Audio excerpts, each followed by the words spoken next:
Medea Benjamin, who is one of the leaders of the American peace movement today. And we look to her and Bourdain for leadership. And I ask all of you who haven't done it yet, sign up for their email list. I'm on it. Because this is the cutting edge of the peace movement today, Medea and Bourdain. Now, we have all seen Medea speak out in the corridors of power in Washington, D.C., and get removed, prosecuted, whatever. And she speaks for all of us who can't be there, does she not? And her friends in Code Pink. And I know Ann Wright, I've worked with Ann myself on the court-martial of Lieutenant Aram. We got them all. So yeah, that was pretty good. So I'm not, we've seen her repeatedly on TV all the time, speaking out. I'm not going to go through all that. I'm not going to go through all the activities of Code Pink because they've always been there, right on the cutting edge. But I want to say how important this woman is to the peace movement. She reminds me of Liz McAllister, who is my client and my friend. And Liz has been out there ever since the darkest days of the Vietnam War with her husband, Phil Berrigan, her brother-in-law, Dan Berrigan, opposing that war. And Medea is following in the footsteps of Liz McAllister.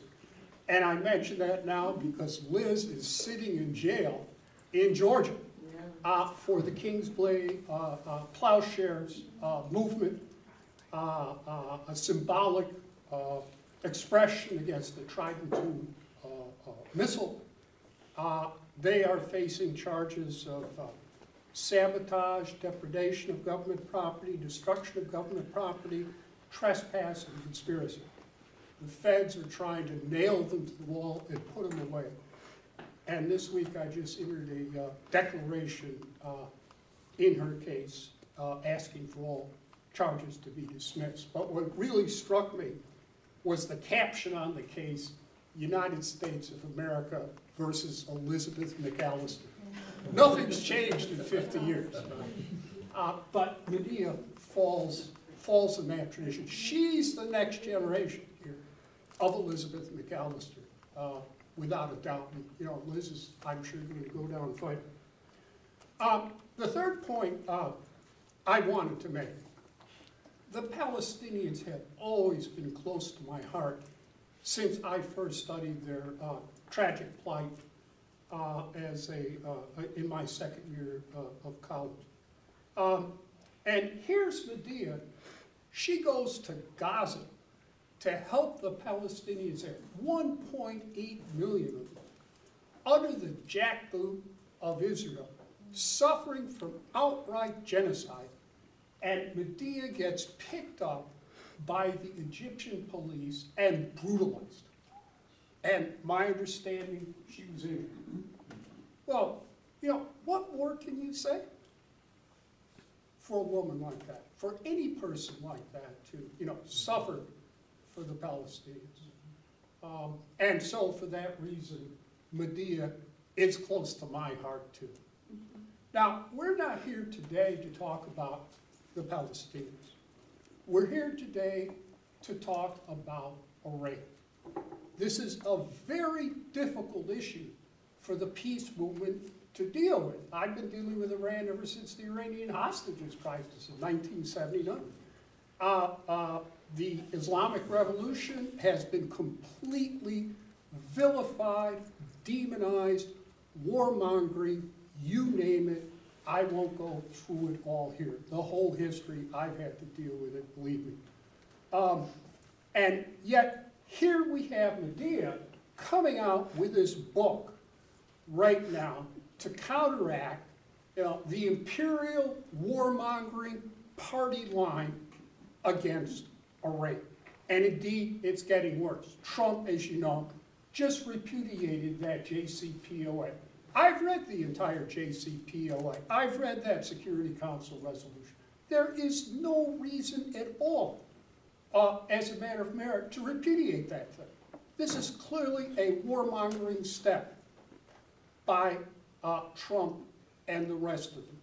And as we just saw this week in the Wall Street Journal, the New York Times, they are imposing worldwide extraterritorial illegal sanctions against Iran to nail them to the wall and to promote regime change against Iran. And if that doesn't work, I'm afraid they're moving to the next step. Threats, provocations, aggression, and maybe an attack. And that's what we in the peace movement have to prepare ourselves for. And Medea here has written the book on that subject, which I would encourage you all to read. And I am sure that Medea and Code Pink are going to be in the vanguard of any warmongering by the United States government, and in particular by the Trump administration against Iran. So without further ado, I introduce Medea Benjamin. Thank you.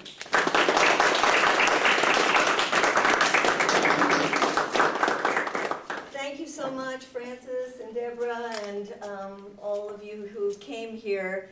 I know there's another great event going on outside in the terrible heat, but it's wonderful that all over this country there are people coming out to protest the incredibly inhumane immigration policy, if we can even call it that, that this Trump administration is doing, tearing families apart.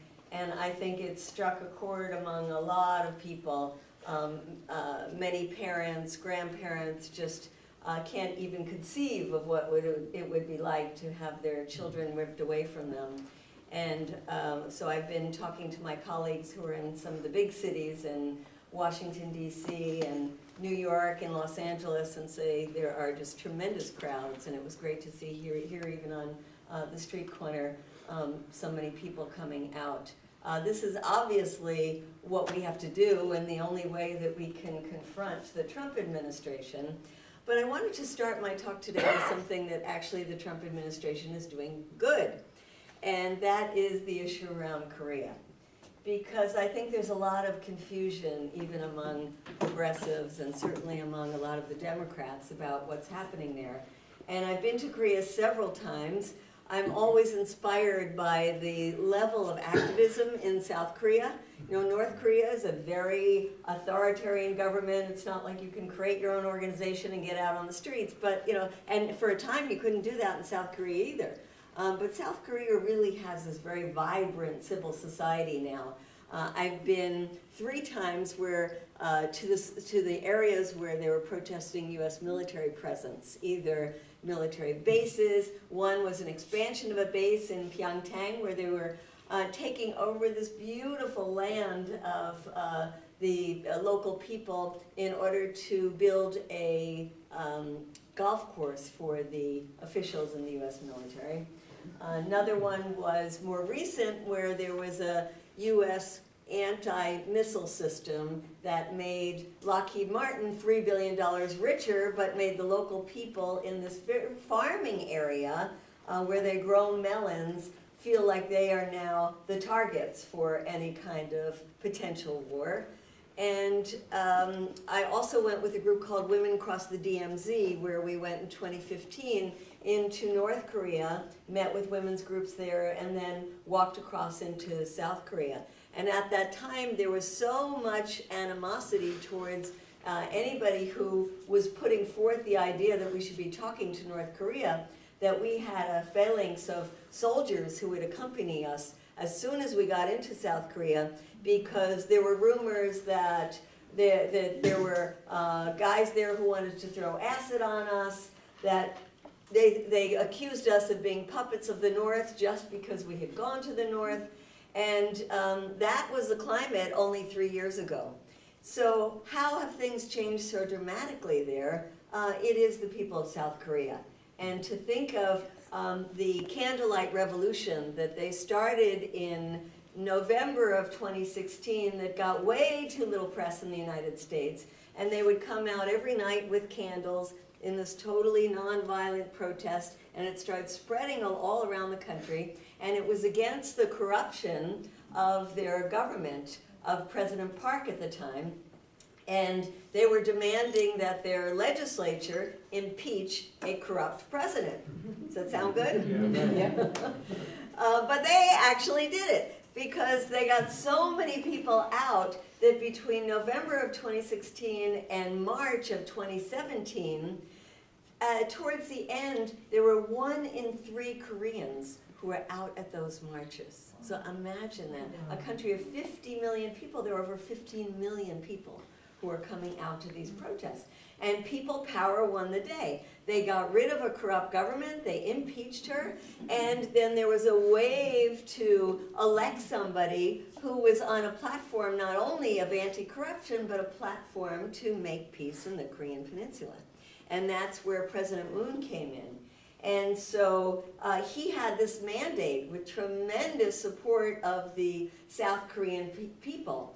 And so when we're looking at how the summit took place between the chairman of North Korea and President Trump, and we're looking at the way that the US media, that a lot of them have been very cynical about the summit, cynical about the chances for peace, many Democrats trying to put a block in the road towards coming to an agreement with North Korea, we have to really stop and say that peace on the Korean Peninsula, we have to love peace much more than we dislike Trump. And that this is really about the people of the Korean Peninsula, 75 million of them, who have been for 7 decades now on both sides of the border living in fear. And so it's important that we recognize the power of people's movements, that I was in South Korea in May, again with this Women Cross the DMZ group, and we were there when Trump said, well, I don't think we're going to do the summit.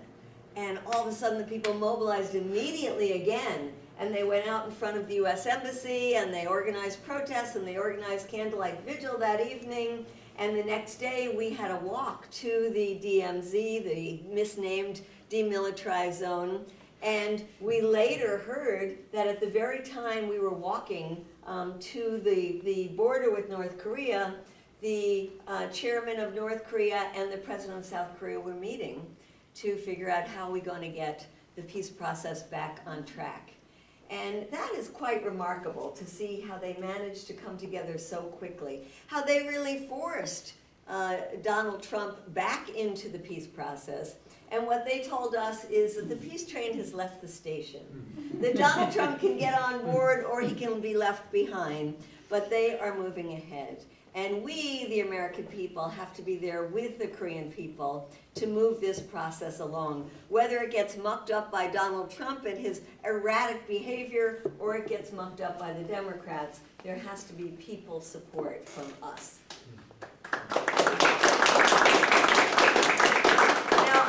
It is rather odd to see Donald Trump meeting with the chairman of a very, very authoritarian regime. At the same time, he is potentially waging war and certainly refusing to meet with the leaders of Iran, who by comparison are way more democratic. And in some kind of normal world, there would certainly be that kind of rapprochement happening with Iran. Unfortunately, the US, for many, many decades, and now even more so with Donald Trump, has been allied with this even more repressive regime of Saudi Arabia. And I wrote the book 2 years ago on Saudi Arabia because I thought it was just so horrendous how the US had developed this cozy relationship with a regime that is so incredibly repressive. And you might have followed some of the news when the Crown Prince bin Salman was traveling to the United States. And thanks to many millions of dollars that he put into all kinds of PR companies, he got the most incredible press, and he got the most incredible access. He met with President Trump, of course, and he met with members of Democrats and Republicans of the House and the Senate. They did a big gala for him, and then he traveled the country meeting with the elites of the Ivy League colleges, and he went to meet with the leaders of Wall Street, the high-tech industry. He met with the Hollywood elite, including Oprah Winfrey, and everywhere he met, it was the same narrative, which is he is a reformer. And what was the one reason given why he was a reformer? You can drive. Women were going to be able to drive, that he had bestowed and said that in the following month, on June 24th, women would be able to drive. And we must say, how low is the bar for reform, right? When that is it, especially since it's the only country in the world where women were unable to drive. But the goal of this guy, when he announces that women were going to be able to drive, what does he do? He rounds up the very women who had been fighting for the right to drive for decades, and he throws them in prison. And so what is the message? Well, it was very clear to the people of Saudi Arabia, and certainly to any kind of activists in Saudi Arabia, which is, one, you will not get credit for any of this. I am the one, Prince Salman, who will get credit for this. Two, do not ask us for anything else, because already these women were saying, okay, we finally got the right to drive, now we're going to move on to the bigger issue, which is this guardianship system, which keeps us as slaves to men from the day we're born till the day we die. And basically he's saying, don't ask us for anything else. Any change that will happen will come from the top, will come from me.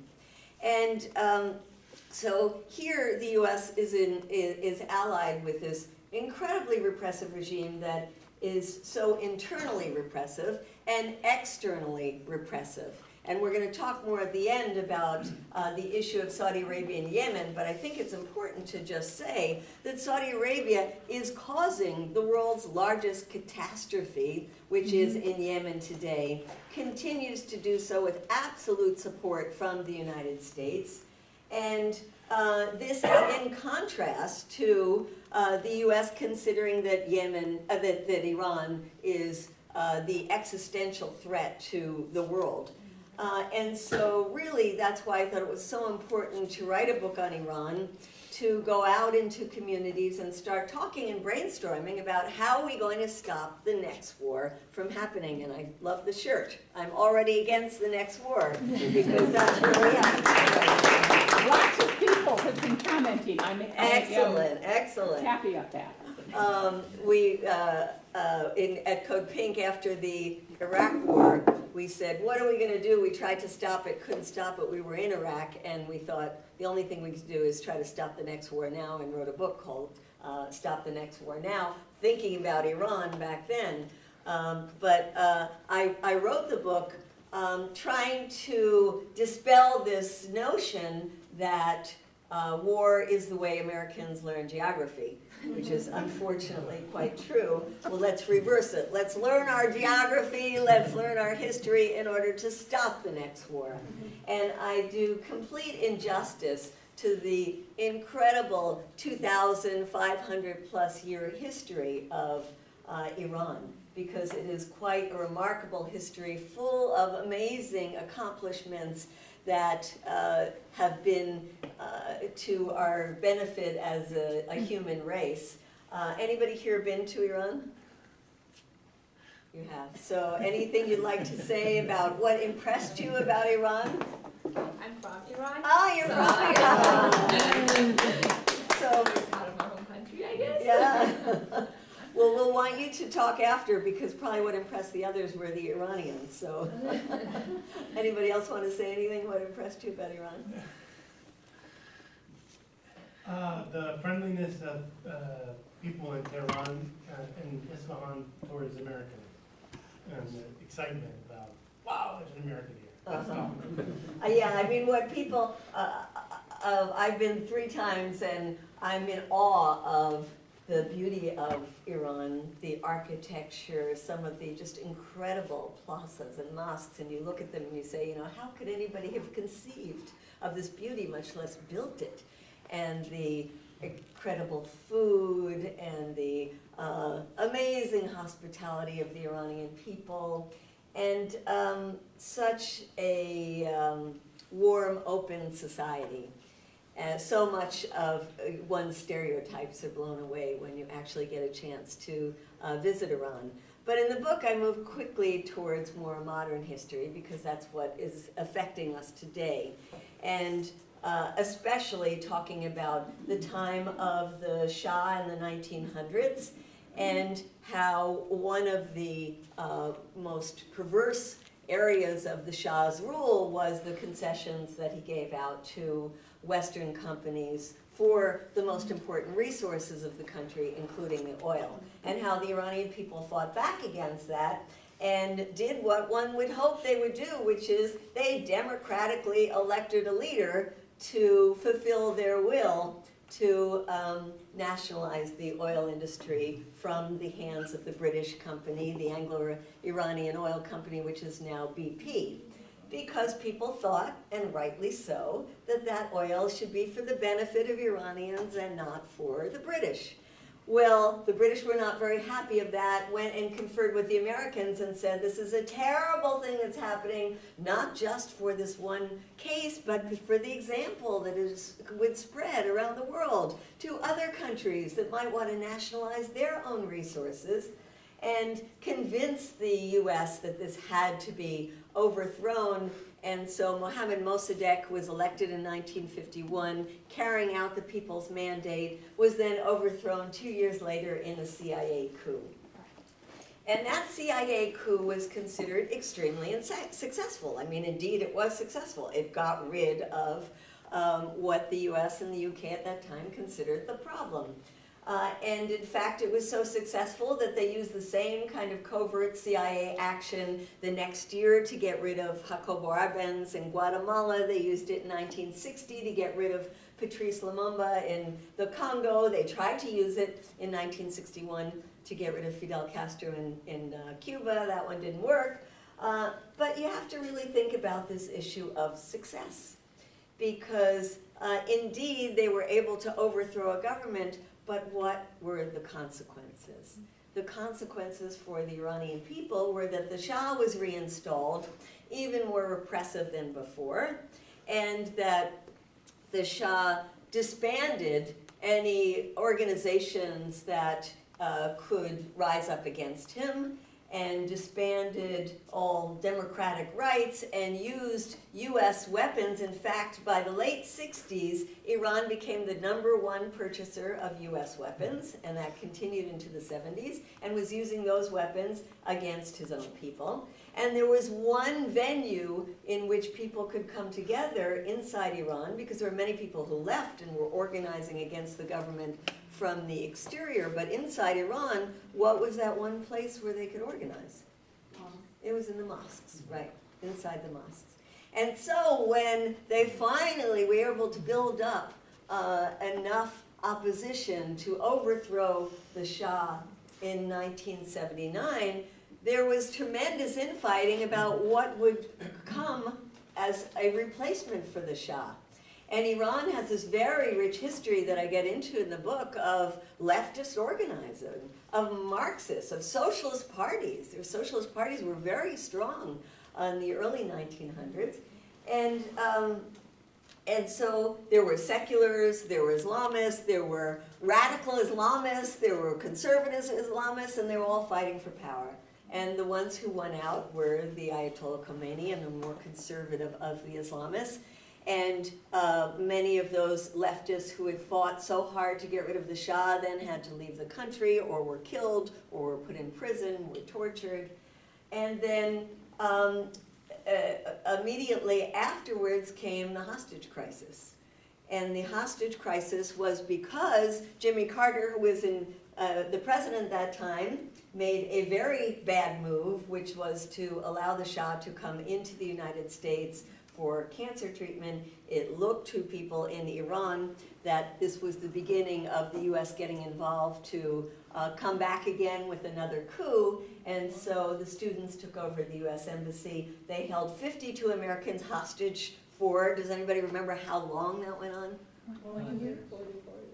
444 days. Amazing. Over a year, they held 52 Americans hostage. And this was drummed into the heartland of the United States through daily reports on the evening news. And in fact, that's where Ted Koppel got his fame, is that every night was an update on these hostages in Iran. And for the older generation, that still is part of the memory of Iran hating the United States. And so immediately the US broke relations with Iran. Those relations have never been reestablished, and imposed sanctions on Iran. And so in one form or the other, for almost 40 years now, there have been some kind of sanctions against Iran. And so we have a history, and there are some ups and downs in the US-Iranian relationship over the years, but basically hostile ones for the entire time. And then comes Barack Obama. There had been efforts to come to an arrangement around the nuclear deal before Obama. Obama came in, and John Kerry really put his energy into trying to come up with a deal. And to his credit, was able, with other countries, it wasn't just the United States, it was also the British, French, Germans, Russians, Chinese, finally came to an agreement with Iran. And that was seen as a major breakthrough, compromises on all sides, and considered a good deal. In fact, it was such a good deal that the entire European Union ratified it. It went before the UN Security Council. It was unanimously passed by the UN Security Council. But there was one fatal flaw in that deal, and it's not the issue of sunset clauses, or it didn't get into all kinds of other issues. The fatal flaw, does anybody know the fatal flaw? It wasn't a treaty. And it wasn't a treaty because you need treaty to be ratified in the Senate. And it's not just a simple majority, it's a 2/3 majority. And Obama did not think, with the partisan divisions that existed under his time, that he could get that majority in the Senate. And so it was an executive agreement and not a treaty, which made it easy then for Trump to come in. And we know that during his campaign, he kept saying, this Iran deal, the worst deal ever, I'm going to turn it up as soon as I get in. And lo and behold, he comes in. And of course, one of the things he wants to do is take away anything that was the legacy of the Obama administration, whether it was around healthcare, or the Paris Climate Accords, or the diplomatic relations with Cuba, and then certainly the issue around Iran, considered the foreign policy achievement of the Obama administration. So he comes in and says, you know, the US is going to get out of this deal, this is a bad deal, this is not working. In fact, he listens to Bibi Netanyahu, and this is the height of chutzpah of Bibi Netanyahu, because remember, how many nuclear weapons does Iran have? Zero, which I think the vast majority of Americans don't know. And how many nuclear weapons does Israel have? Maybe 200. Maybe 200. We don't really know. And why don't we really know? Because Israel has been lying about its nuclear weapons program since the 1960s. And will not join the Non-Proliferation Treaty, which Iran did, would certainly not allow any inspectors into Israel, and just continues to lie to the entire world community about its nuclear weapons program. But here Bibi Netanyahu comes to the United States and comes before the cameras of the world community to say that that he has information, that Iran was holding back the extent of its program. First of all, it was not new information at all. In fact, it was the information that was used to say this is why we are going into these negotiations. But it was additional feed for Trump to use to say why he would get out of the Iran nuclear deal. Of course, if you listen to the International Atomic Energy Association, which is the one that was monitoring the agreement and had put out 10 different reports saying that Iran was complying, that was not useful information for what Trump was interested. He listened instead to Bibi Netanyahu. And you have to understand that all along, Israel did not want that agreement to go ahead and had put a lot of money into trying to stop that agreement from going through, used the strong foreign policy organization in the United States, AIPAC, the pro-Israeli government lobby, poured money into AIPAC, created new organizations, and all along was telling John Kerry, don't come up with a deal. We want the US to bomb Iran's nuclear facilities. And the US was also listening to Saudi Arabia. Saudi Arabia never wanted the US to do this deal with Iran. Not that they really had a fear of Iran's non-existent nuclear weapons, but they didn't want to see any rapprochement with Iran because they were worried that the nuclear deal would lead to then talks with Iran on other issues, which is exactly what John Kerry had thought. He had developed actually quite a good rapport with the foreign minister of Iran and thought that this could lead to the next steps. And so Trump sided with Saudi Arabia, sided with Israel, and also brought into his cabinet even more hawkish people than he had earlier on. And that was Mike Pompeo, who never disguised his hatred for the Iranian government. And then, horror of all horrors, he brought in John Bolton. Now, John Bolton, back in 2015, had written an op-ed in the New York Times that said to get rid of, the title was to get rid of Iranian bombs, bomb Iran. He was always very clear. And he was very clear it wasn't only about bombing Iran. He made it clear that it was about regime change. So the only way to stop the Iranian government is by overthrowing the government. And so Trump brought these people into his inner circles. And some say that he actually went to make peace with North Korea because he wanted to focus on making war with Iran. And not only did he pull the US out of the Iran nuclear deal, but what that really meant is to trigger back some of the sanctions that had been lifted and to introduce new and harsher sanctions. So the sanctions now are really having a horrendous effect on the Iranian economy. I don't know if, do you go back at all to Iran, or you have communication with people there? Yeah, I have family members there. Yeah, and what are they saying about the economy? Right now it's really bad because the value of the currency has gone down. And a lot of international companies who were starting to have some trade with Iran, they have stopped all their projects and they're pulling out after US decided not to be part of it. Exactly, because the US sanctions don't just say our companies can't deal with Iran. The US sanctions say your companies can't deal with Iran. If you want to have any business with the United States, and let's face it, if you compare the economy of Iran with the economy of the United States, that's a very difficult choice for companies to make. Then you cannot do business with Iran either, called secondary sanctions. And so, you know, the Europeans think that the Iran deal is important and want to stay in the Iran deal. But that means bucking the United States on these sanctions at a time when they're already fighting and Trump is creating havoc around the tariff issues. And the Europeans, even though they talk tough, it's really questionable whether they are going to cushion their companies. And they could, but again, is this the kind of another trade war that they want to invoke? They are very angry at Trump about what he's doing. In fact, in Germany, it was on May 18th, it was the first day of Trump's new ambassador to Germany's job. And his first day on the job, he puts out a tweet a la Trump. And instead of saying, I'm a new ambassador, thank you so much for having me, it's such an honor to be in your lovely country, like you would think an ambassador would do, instead he puts out a tweet that says, Donald Trump says that your companies better stop doing business with Iran right away. And the headlines in some of the German papers were, U.S. ambassador makes himself immediately the most hated person in Germany.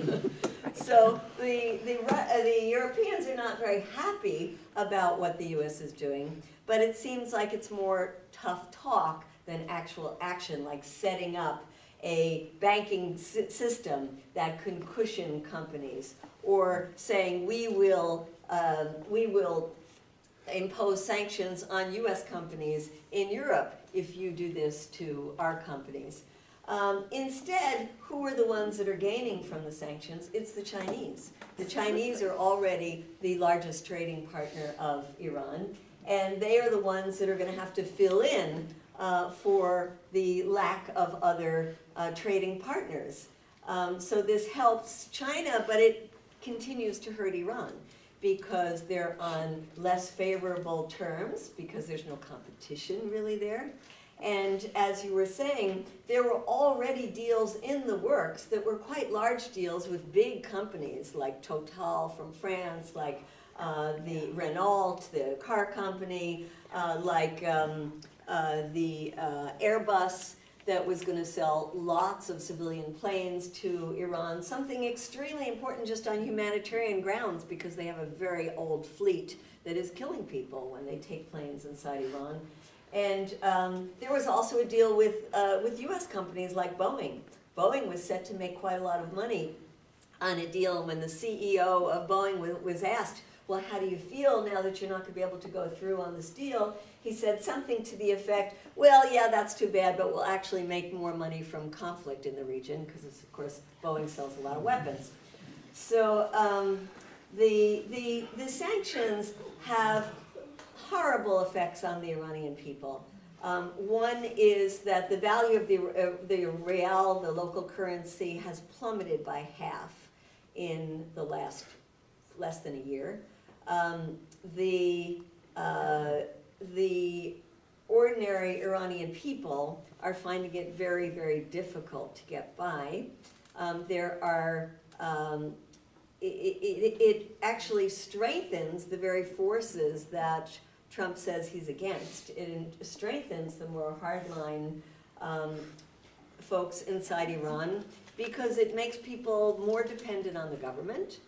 It makes people more dependent on the large and corrupt entities that are run by the Revolutionary Guards, or the clerics themselves have huge economic companies.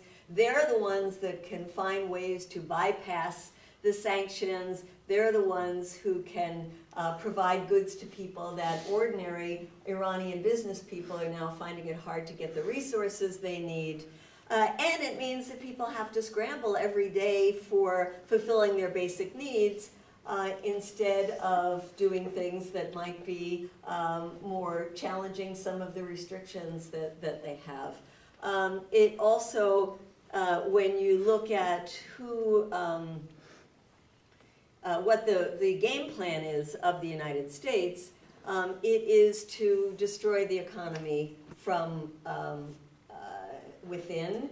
It's very reminiscent of Henry Kissinger's plan when they overthrew Allende in 1973, and he made the very famous comment that we have to make the economy scream.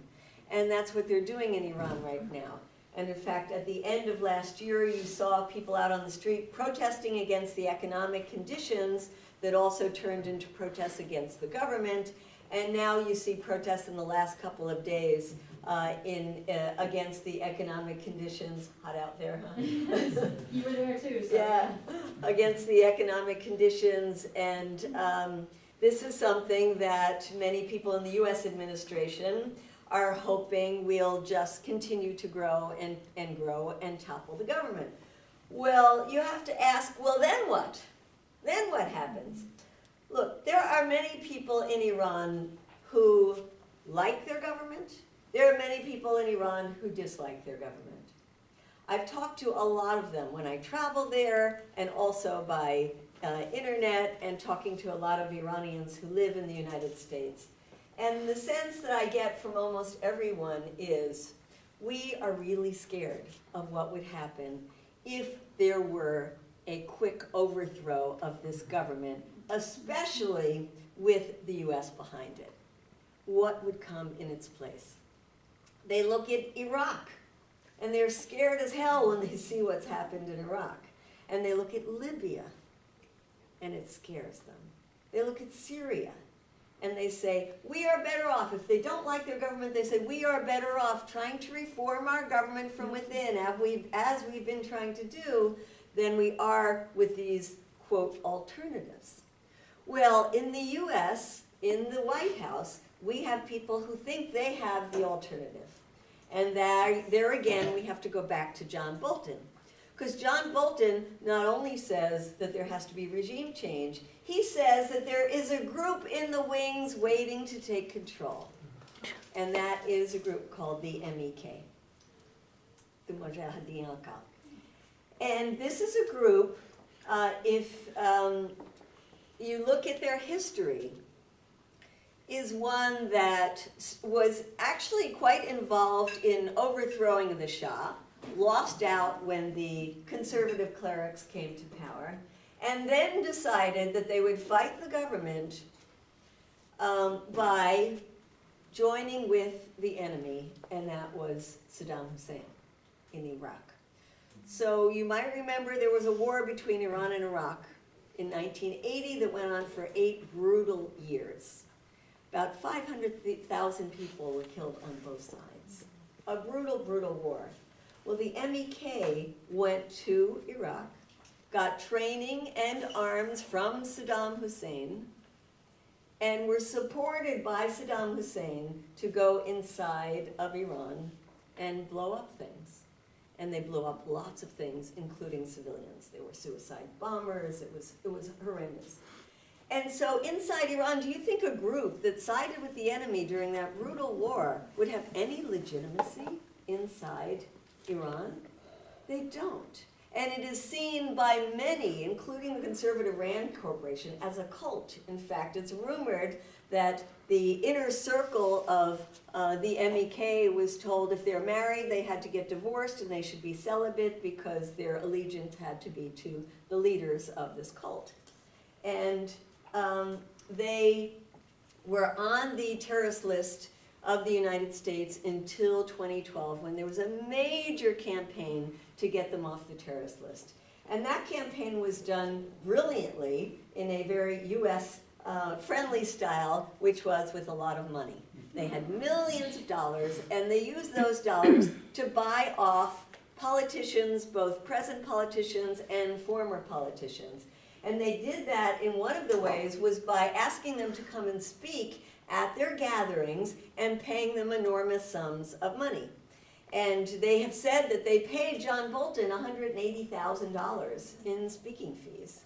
One of their great speakers is Rudy Giuliani. He was the keynote speaker at not the event they're having right now as we speak in Paris, but one they had in Washington, D.C. just a couple of weeks ago. In Paris right now, they're having a meeting. It seems like Newt Gingrich is there. They've also bought people from the more liberal side of the US spectrum. They bought off Howard Dean. They bought off the former ambassador, Bill Richardson. And so they paid a lot of money to try to change their image. And when you see John Bolton speaking in front of them, he has said, we will work with you to overthrow the government of Iran, and we will be with you in power in 2019. This is what he is saying to this group. Well, you might recall, some of you, what the US was doing around the planning of the overthrow of Saddam Hussein in Iraq, when the US government chose its designated leaders. That was Ahmed Chalabi, created this thing called the Iraq National Congress out of thin air, taking people in the diaspora who hadn't been living for decades in their own country, and thought, well, we'll just go in and put them in place and people will accept them. And this is the same kind of crazy thinking that they are doing right now. And so to think that we are watching this take place, so much of a repeat of what happened in the case of Iraq, and look at the disaster that continues today because of Iraq. And the American people are clueless about what's happening. And because we're clueless about what's happening, we're pretty much silent about what's happening. And it's very hard to find allies inside the Congress because who wants to side with Iran? They'll get hell from AIPAC. They're in bed with the Saudis and the Israelis, the Democrats and Republicans. And you don't even have the business community that usually is doing its behind-the-scenes lobbying because there's a market there. They're afraid to be seen as pro-Iran. Now, a lot of this is considered because of, quote, Iran's meddling in the region. And it's such a funny term that the U.S. uses, because if anybody been meddling in the region, it's the United States that doesn't live in the region, whereas Iran actually lives in the region and is part of the region. And certainly we can fault Iran on some of the things that it has been doing overseas in the region, but the only reason Iran has become more influential in the region is precisely because of the U.S. invasion of Iraq. Because they took a Sunni leader, Saddam Hussein, out, and they put in a Shia leader who is favorable to Iran. And the Iranians then had all kinds of access to Iraq, which they have today, including Shia militias that are not even part of the Iraqi government, but have a lot of influence inside Iraq. And so there is, I think we could talk about and dispute a lot of the characterization that the U.S. says about Iran, but one thing is certain, which there will never be peace in the Middle East if the U.S. continues to try to isolate Iran. And that is not just because what internal chaos could be unleashed in Iran, but because of all the ways that these wars that are raging right now in the Middle East would become even worse. And don't think that Iran is just sitting around waiting for a U.S. attack. They have been organizing, mobilizing, not just their military to fight from within, but their friends in the region. Hezbollah would then attack Israel. What would they do in the seas where they would try to block shipments of oil? What would they do in the case of all the U.S. military bases that are surrounding Iran? They have plans for attacking the U.S. and Israel should the United States be so stupid as to attack Iran. And people in the military like James Mattis know this and understand this. He does not like Iran. He was once asked before he was in this position what were the greatest threats to the United States, and he said Iran, Iran, Iran. So he's no great friend to Iran, but he understands how catastrophic a war would be. But the ones who don't understand are the ones who don't fight these wars, and that's people like Trump and Bolton. So where do we go? What do we do? It's an open question. Some of the things we do is to try to separate the U.S., cause some daylight between the U.S. and Saudi Arabia, and some daylight between the U.S. and Israel. So to talk about the things that we can do on the Saudi Arabia front, I want to bring up Robert Naiman because you might not know that here in your midst, right here in your lovely city, is somebody who you would think was a Washington insider the way that he has been functioning. And he has been nonstop, relentless on this issue of how can we stop U.S. support for Saudi's war in Yemen. So I want him to give us some update about that, and please give him really, really applause for all the work that he has done.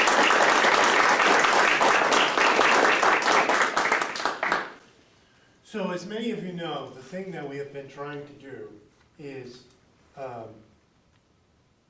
force votes in the House and the Senate using the War Powers Resolution. Under the Constitution, under Article 1 of the Constitution, under the War Powers Resolution of 1973, Congress, not the President, is supposed to decide when the United States goes to war if the United States has not been attacked.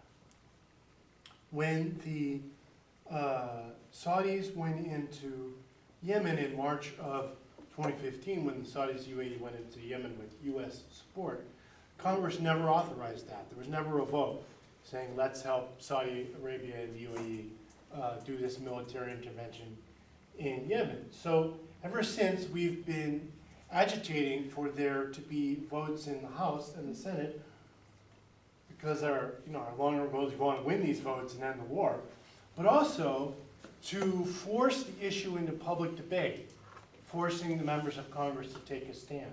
So for the last 3 years, as many of you, perhaps all of you know by now, this war has been creating the worst humanitarian crisis in the world, with the UN making famine warnings, with millions of human beings on the brink of famine. During this time of this worst humanitarian crisis in the world, for most of that time, there was almost no reporting in US press. And when there was reporting, there was almost never any acknowledgement of the US role in the world. Like, oh, isn't it terrible? Over in this place called Yemen, there's this terrible humanitarian crisis. Created by the United States' participation in the war. That part was left out. You may remember there was a huge 60 Minutes expose about what the humanitarian crisis Saudi Arabia was causing, which was wonderful. Except it just left out this key detail that you think might be relevant to a United States audience. And what does the United States foreign policy have to do with what the Saudis are doing? So our strategy has been to try to force votes in Congress by any means possible, starting with June 2016 when we had a vote in the House on prohibiting the transfer of cluster bombs to Saudi Arabia. Then in the Senate in September of 2016, there was a vote on a Saudi tank deal. Then in June of 2016, there was a vote on another Saudi weapons deal. That time, 47 senators voted against the deal, so that's 47 out of 100. That's pretty close.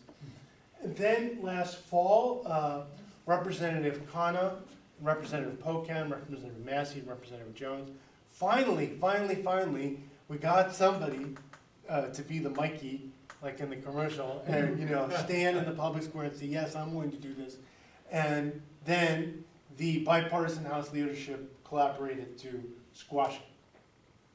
Then in March, Bernie Sanders, Mike Lee, and Chris Murphy did it in the Senate.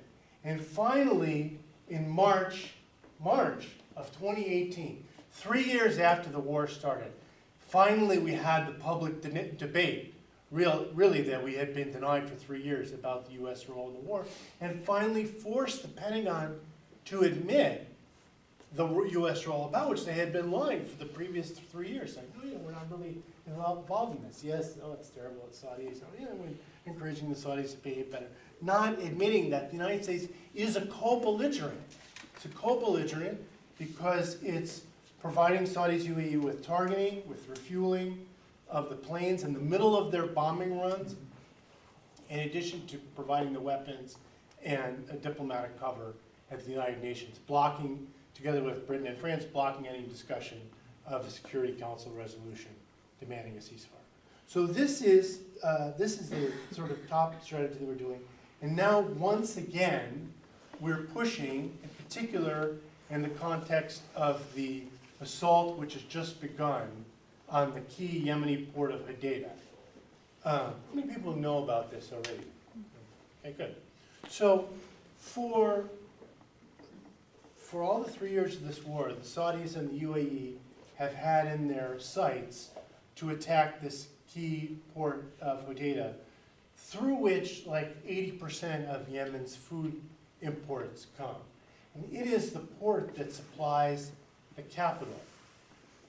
The area is controlled by the Houthis. That's where the majority of the population live, including the capital.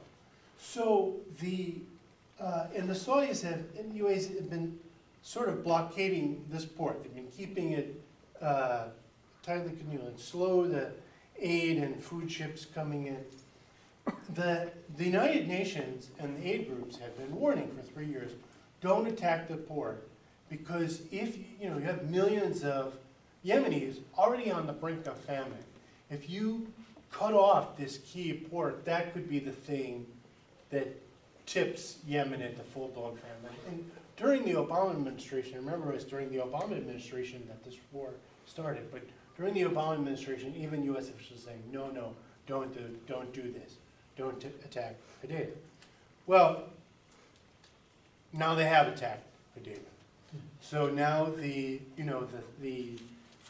what for many people was this kind of, red line, at least, it's a terrible humanitarian crisis, but at least we've been able to dissuade the Saudis and UAE from pressing this big red button. Now they've pressed it.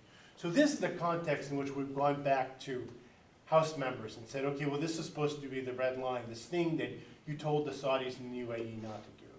We're talking with Representative Khanna's office, Representative Pokan's office, Representative Shikowski's office. These are the offices that have been our champions in the past. And now we have an inside fight with some of the more cautious DC liberal NGOs that are closer to the House Democratic leadership. So in the coming while, you expect to see, and Medea and I were just talking about this at lunch, except to see more alerts from Just Foreign Policy and Code Pink and Roots Action, other groups, pushing for a House vote. And partly we want to push the members of Congress, and partly we want to push the DC insiders with that outside pressure, saying that we want a vote. Because we think we can win this vote. It's going to be not going to be easy, but we think that we can win it. But also we want the attention and the accountability that comes from forcing members of Congress to vote. How's that? Wonderful, thank you. So just two other things before we open it up for discussion. One is you heard that the Supreme Court upheld the Muslim ban. And I don't know if you know that Iran is on the list of countries. Now, I'm probably in a room full of people that agrees there should be absolutely no ban on people from entire countries. But if you were to make up that list, wouldn't you think that Saudi Arabia, where 15 of the 19 hijackers were from, might be a little more of a top priority than Iran, where there have been 0 people who have been involved in any terrorist attacks in the United States. But no, Iran is on that list. And I was out in front of the Supreme Court right after the announcement that was made, and there were many people, including a lot of Iranians, who were out there. And I loved this one sign that said, Iranians are scholars, artists, writers, engineers, students, Muslim, Christian, Jewish, atheist, gay, bisexual, black, brown, white humans, not terrorists. And last night when I was giving a talk in Milwaukee, there was quite a contingent of Iranians and Americans there.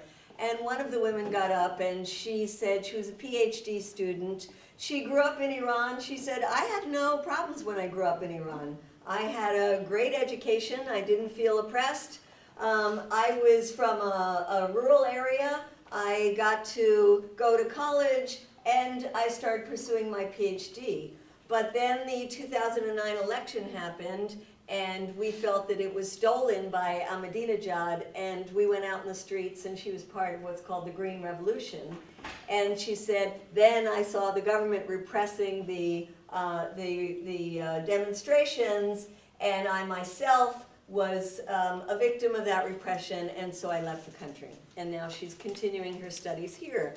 But she said, I now have 2 small children, and my elderly parents want to come here and see their grandchildren. And now with this Muslim ban, they're not able to come. And she said, I can't go there. I don't have the money. I have the kids. I have a job.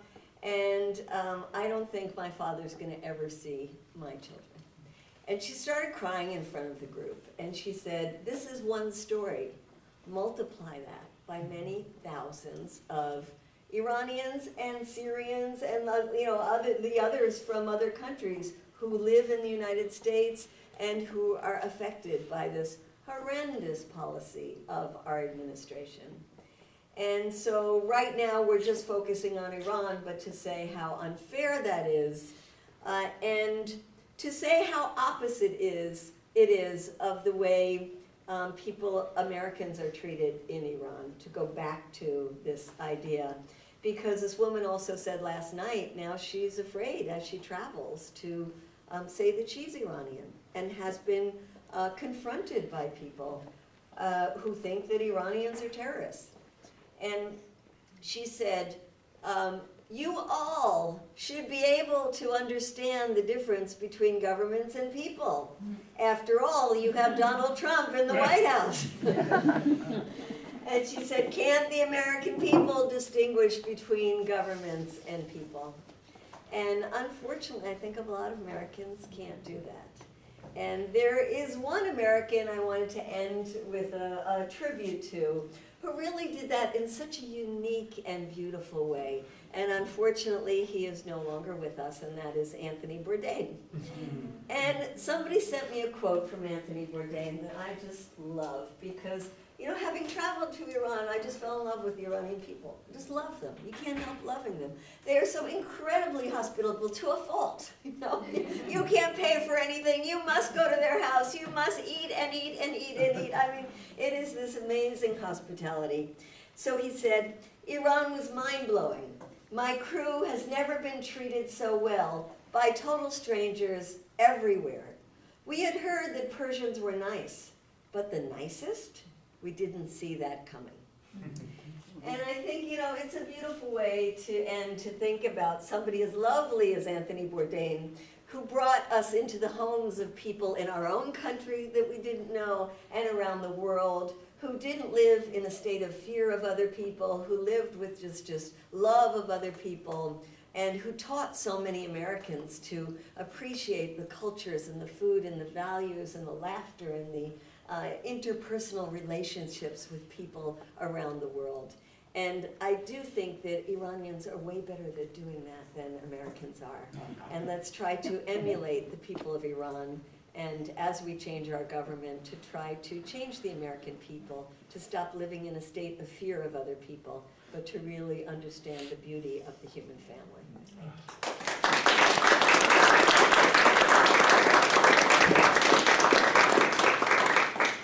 So let's give the floor first to our wonderful friend here from Iran. Is there something you would like to say? I just wanted to actually make a point about the hostage crisis that you mentioned. I was just I wasn't born at the time, I wasn't there, but what I read is that at the time when the students captured the embassy, actually they released all the women, anyone who was sick, and people of color, under the idea that these people have already been oppressed. We shouldn't be holding them at all. So they were the people who were released. I found that very interesting, but yeah. And there were CIA agents among the 52, it wasn't all. Of course. Yeah, thank you for adding that. Yeah. Well, I mean, you mentioned about the hostage crisis. I'm no expert at all, but there is Yes, you are, because you were the one who said 444 days. No, if you listen to Ted Koppel day after day, then you never can get it out of your head. So, that was one thing. But there is the foreign dimension, the American dimension, but there is also internal dimension. And a huge part of the crisis over the hostage situation came from the internal fighting and the way the more conservative elements in the regime wanted to get rid of the kind of a more liberal government of Bazargan and the rest. And one of those ministers actually was executed, afterwards. So that also helped the conservatives, the more radical Islamists, to gain more power versus the other one. So it's always an internal, and even now with the conservatives also like what is going on because it kind of weakens the Rouhani government as well. So there's just so many different dimensions to it. Yes, and it's very important what you're bringing up, because I think there's a lot of misunderstanding in the United States that that Iran is this country where the clerics rule supreme, and that there's no interplay among these really dynamic different political factions.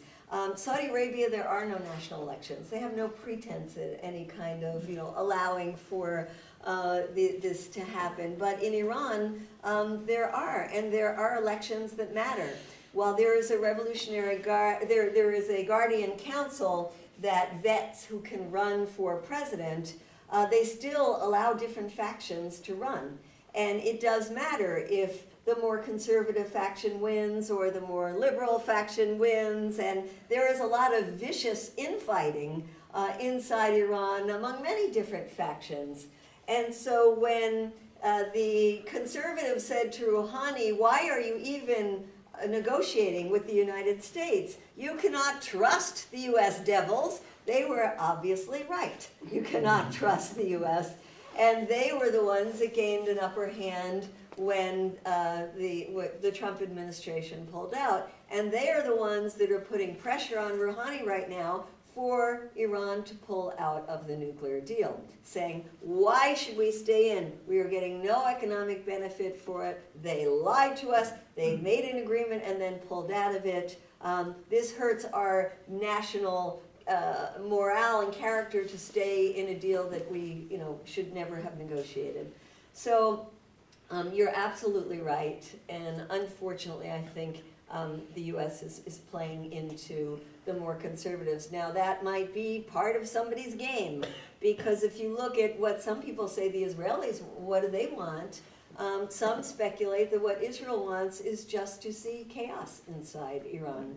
They want to see Iranians fighting Iranians, and there are many different minority groups in Iran, especially along the border areas. They want to see, I was just in Congress last week, and I was sitting at a table, and there were people who were at another table, and I had a shirt on that said peace with Iran, and so they called me over. And they're like, what do you mean, peace with Iran? Who are these people? And they were Kurds and Azerbaijanis and all these different minority groups. And they were there lobbying Congress for their different minority groups against the Iranian government. And they are being supported by the U.S. government. The U.S. government is spending a lot of our tax dollars on supporting minority groups, on supporting any group that they think could stand up against the government. And so some of the speculation is that what Israel wants is Iran to break up into many different regions and be smaller entities that are easier to deal with than a country of 80 million people. Who knows, but they are certainly going down the road of trying to create as much internal tension as possible. Yes? Have you really said enough about the role of Israel in this and promoting the conflict, the antagonism, and their previous practice of killing the Iranian atomic scientists and so on? Right. Do we understand the influence of the state of Israel and AIPAC in this country and promoting the conflict and saying, in effect, let's you and him fight? Yeah, the Israelis have made it very clear. I mentioned that they told John Kerry, we want you to bomb, like we, the Israelis, did bomb the Iraqi facilities and we bombed the Syrian facilities, that's the only way to deal with these people, is to bomb them. And they have been engaging in provocative actions against Iran in Syria, for example, bombing areas in Syria where they knew Iranians were, trying to provoke a reaction from Iran. And fortunately, Iran has held back from that. They are, as you said, they killed Iranian scientists. There are 4 Iranian nuclear scientists that have been killed by the Israelis. They also want the U.S. to really tighten the screws on sanctions. In fact, the intelligence chief of Israel said, now is the time to really put the screws on, because unlike the North Koreans who are willing to starve, the Iranians are not willing to starve. And the latest is that the U.S. government is now saying that we don't want anybody to buy Iran's oil. And they're putting pressure even on the Chinese. And this is in the midst India. and on India, definitely on India, yeah. This would be the ruin of the Iranian government if indeed they can make a big impact in stopping Iranian oil sales. So the Israelis are behind all of this. AIPAC is certainly behind this. Any attempts at anybody in Congress to say something more favorable towards keeping the peace deal with Iran are immediately attacked by the Israeli surrogates in the United States. These Sheldon Adelson or Haim Saban attacks any Democrats who might lift their heads, or anybody who might lift their heads to say something that, war with Iran might not be a good thing. So definitely, yeah. As I look around the room, I'm doing a quick census. I don't want to pass judgment on anyone for being over 50 or 60, but I'm kind of interested in how you might see the roots of an anti-war movement in the U.S. at the moment. I mean, where is there a spark for that? Is there a catalyst? Are there organizations, people on the ground, and so forth? I mean, there's a lot of stuff happening around immigration now. How do we integrate and connect people? I do a lot of work around mass incarceration, and I'm shocked. I mean, as somebody who was involved, say, in prison reform work in the 1970s even, there was a great connection between that work and anti-war work. Doesn't it feel like that kind of connection is happening at the moment? But you travel around and talk to people a lot more than I do, so I'm wondering if you can just give us some ideas about how you see, a more global consciousness, beyond Anthony Bourdain or something to deal with the sort of military aspect of what the U.S. does globally. Well, before I answer that, why don't we give the floor to one of the few young people in this room who is organizing among youth. You want to say how you feel about Yes. this?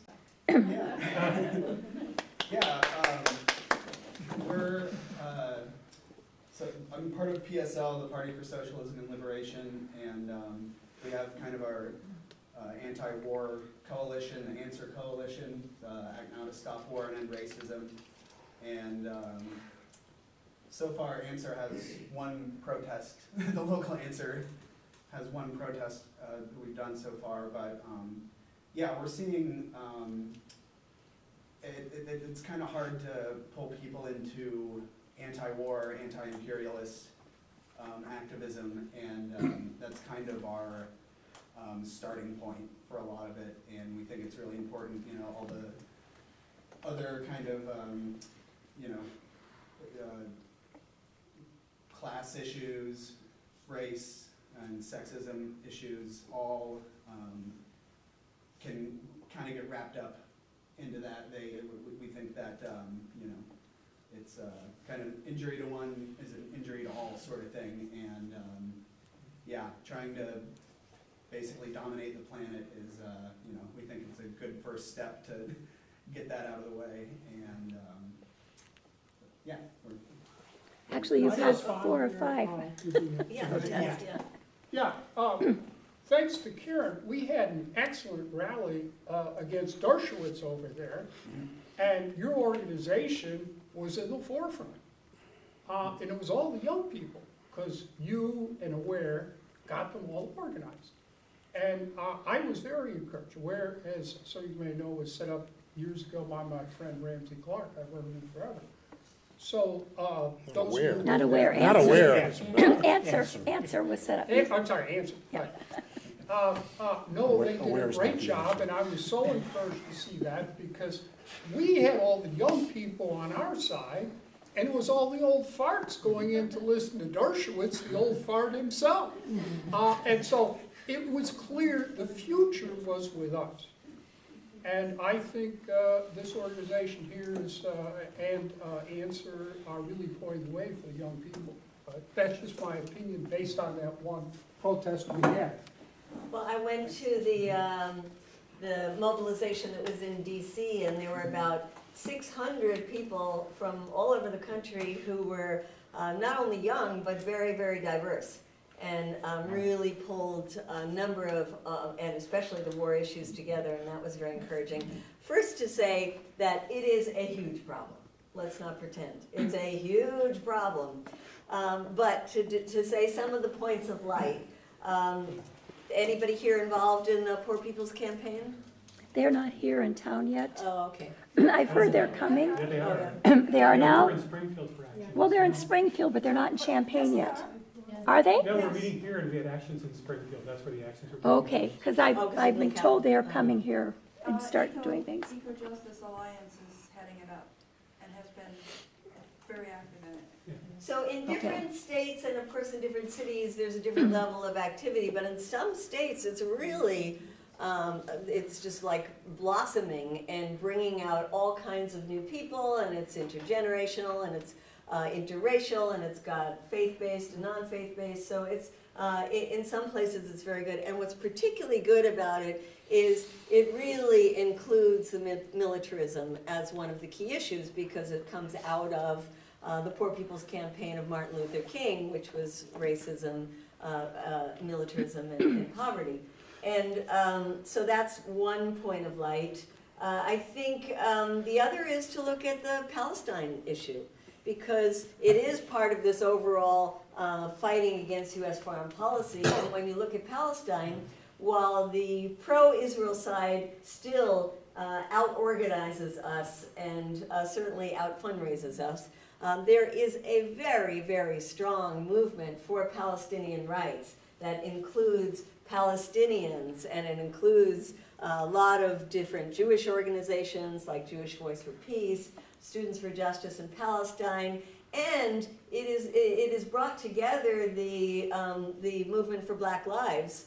And many people from that movement have actually gone over to Palestine. Native Americans have gone over to Palestine and recognized the colonial settler phenomena. And so that is, I think, a movement that can give us some inspiration and hope of how we can broaden the larger movement as a whole. And some of the other things that are going on is that we, for example, are part of a coalition called Divest from the War Machine. And it's exciting that we just released a new database that didn't exist before called Weapons Free Fund that shows where your pension fund is invested in, your city. You can look up easily all of these different funds and see how much, if any, money they have invested in war and in weapons in general. So it's being used by the students who are fighting so hard around gun issues, and we are getting now entire states, like the state of California pension fund, which is absolutely enormous, that has been pressured to divest from civilian weapons, and they're using now this database, but we're also saying, while you're divesting from civilian weapons, you need to divest from all weapons. So that's an example of working together with young people on the gun control issue to broaden it out into who is profiting from violence in general, whether it's violence here at home or violence overseas. I'm really sorry we have the room until 3 o'clock and it's 3:02. Oh. What's going on? Okay, so. No one is kicking you out of here. Yeah, exactly. I think we should occupy the From room. the church. Oh, you're from the church. Okay. Yeah. Well, what if we just take these last three comments, and we do want to have time to sell more books and sign more books. So let's see, we have 3 people with their hands up. Yeah. I want to raise an issue that I think most people don't know about, and that is the reason Iran wanted nuclear power to begin with. And that British Petroleum and Standard Oil and the monopolies did not allow Iran to refine their own gasoline, so they can't use their own product. And they had to export all their oil to, you know, the designated owners of those companies. And even the Shah had been promised nuclear power. And so it wasn't anything, you know, revolutionary when he was in power. But I